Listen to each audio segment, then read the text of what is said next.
जय हिंद दोस्तों, स्वागत है आपका हमारे चैनल पर। आपको पता है कि अभी 21 तारीख को ठीक है ईएमआरएस हॉस्टल वार्डन का एग्ज़ाम कंडक्ट कराया गया। पेपर ऑफलाइन मोड में था और इस एग्ज़ाम के बाद जिनके भी अच्छे मार्क्स आ रहे हैं, ठीक है, मैंने कट ऑफ पे वीडियो बनाया था तो इसमें मैं बात नहीं करूँगा। तो जिनके भी अच्छे मार्क्स हैं, ठीक है, उनको टीयर 2 का तैयारी करना चाहिए। अब आपको जैसा कि टीयर 2 का सिलेबस पता होगा आपको कि इसमें कुछ डिस्क्रिप्टिव एग्ज़ाम भी है, कुछ ऑब्जेक्टिव एग्ज़ाम भी है, ठीक है। जो आपका हॉस्टल एडमिनिस्ट्रेटिव से जो क्वेश्चन होंगे वो ऑब्जेक्टिव पूछे जाएंगे, लेकिन जो डिस्क्रिप्टिव एग्ज़ाम होगा कुछ एक्ट्स हैं जो आपको पढ़ना है, जैसे पॉस्को एक्ट पढ़ना है, ठीक है, आपको पढ़ना है prohibition of child marriage act वगैरह वगैरह, इन सब चीज़ों को पढ़ना है, आप देख सकते हैं, ठीक है।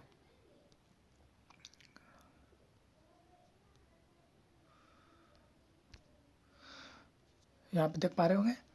अब यहाँ पे अगर बात किया जाए तो क्योंकि ये जब जो आपका 60 मार्क्स का जो डिस्क्रिप्टिव पूछा जाएगा, एक क्वेश्चन 4 नंबर का होगा और टोटल आपसे 15 सवाल पूछे जाएंगे और 15 में 15 आपको करने हैं। मतलब ऐसा नहीं होगा कि आप 2 में से कोई एक लिखें, 30 क्वेश्चन होंगे, आप 15 भी कोई लिख सकते हैं, ऐसा कुछ नहीं है। 15 ही सवाल पूछा जाएगा, 15 का जवाब देना है।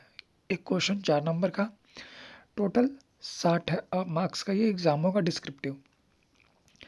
डिस्क्रिप्टिव एग्ज़ाम की जानकारी देने के पहले मैं आपको बता दूं कि मैं 2 बार जेपीएससी मेंस अपीयर्ड कैंडिडेट हूं, ठीक है। एक बार इंटेलिजेंस ब्यूरो एसीआईयू का मैं मेंस लिख चुका हूं डिस्क्रिप्टिव। सीजीएल जब ऑफलाइन पेपर होता था डिस्क्रिप्टिव, मैं सीएचएसएल भी मैं लिख चुका हूं, ठीक है। और अभी मैं रेलवे में जॉब कर रहा हूं। तो आप ऐसा वैसा मत सोचिएगा कि कुछ भी बता के चला जाऊँगा, तो ऐसा कुछ भी नहीं है, ठीक है। और इस बार भी मैं एग्ज़ाम में बैठा हूँ हॉस्टल वार्डन में। मेरे जो मार्क्स है 69-70 के अराउंड है ईडब्ल्यूएस कैटेगरी में, ठीक है। अब बात किया जाए कि डिस्क्रिप्टिव एग्ज़ाम को कैसे लिखा जाए, क्योंकि आपको पता है कि एक क्वेश्चन जो है वो 4 मार्क्स का है, तो आपका कुछ तो वर्ड लिमिट्स होना चाहिए, ठीक है।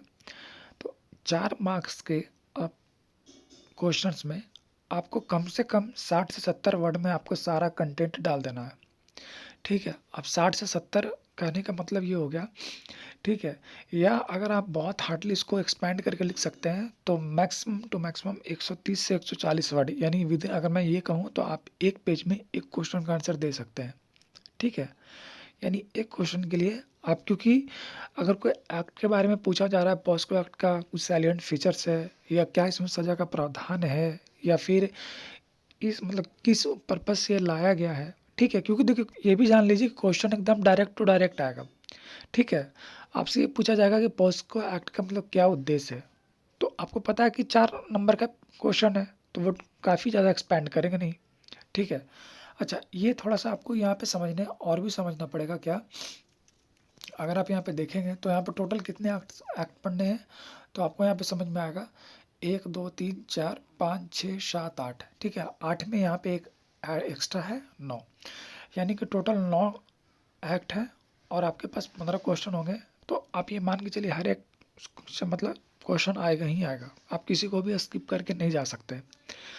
तो मैं बस आपको ये कहना चाह रहा हूँ कि अगर आप डिस्क्रिप्टिव एग्ज़ाम की तैयारी करना चाहते हैं, कंटेंट ढंग से नहीं मिल पा रहा है, ठीक है, तो कंटेंट मैं तो खुद भी तैयारी कर ही रहा हूँ। अगर आप चाहते हैं कि स्पेशली इस एग्ज़ाम के लिए डिस्क्रिप्टिव पेपर के लिए एक अलग ग्रुप बना करके क्वेश्चन आंसर आप अपना डालें, ठीक है, तो सबको बेनिफिट होगा, अलग अलग आंसर सबको नज़र आएंगे, ठीक है, क्या कंटेंट छूट रहा है लोगों का और किस टाइप के सवाल पूछ सकते हैं, ठीक है। तो ये कहीं ना कहीं आपको मैं हेल्प करूँगा, मेरी भी हेल्प खुद से भी हो जाएगी, खुद के लिए भी।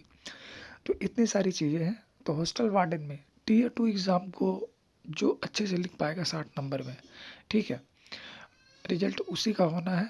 ऑब्जेक्टिव आप 40 में 40 भी बना लेंगे और डिस्क्रिप्टिव में आप बहुत ही ज़्यादा मतलब अच्छा नहीं लिख पा रहे हैं तो सिलेक्शन तो होना नहीं है। तो आपको डिस्क्रिप्टिव पेपर में, और सबसे इम्पोर्टेंट चीज़, अगर आप हिंदी में लिख रहे हैं तो हिंदी में शुद्धता होनी चाहिए, ठीक है। छोटे छोटे मात्राओं का आपको ज्ञान होना चाहिए, ठीक है। ऊपर में जो बिंदी लगता है या और भी जो चीज़ होती है, अलंकार वगैरह लगते हैं, जो कुछ भी उसमें है, अगर अगर आप शुद्ध हिंदी नहीं लिख पा रहे हैं तो आप इंग्लिश में लिखिए, लेकिन इंग्लिश में भी सेंटेंस और जो भी आपका वर्ड्स है वो मीनिंग सही होना चाहिए। इस वीडियो में इतना ही। अगर आप चाहते हैं कि टियर 2 के लिए कुछ प्लान किया जाए तो चैनल पर कमेंट करिएगा और एक बार अपने मार्क्स ज़रूर कमेंट करिएगा। मिलते हैं अगले वीडियो में। जय हिंद।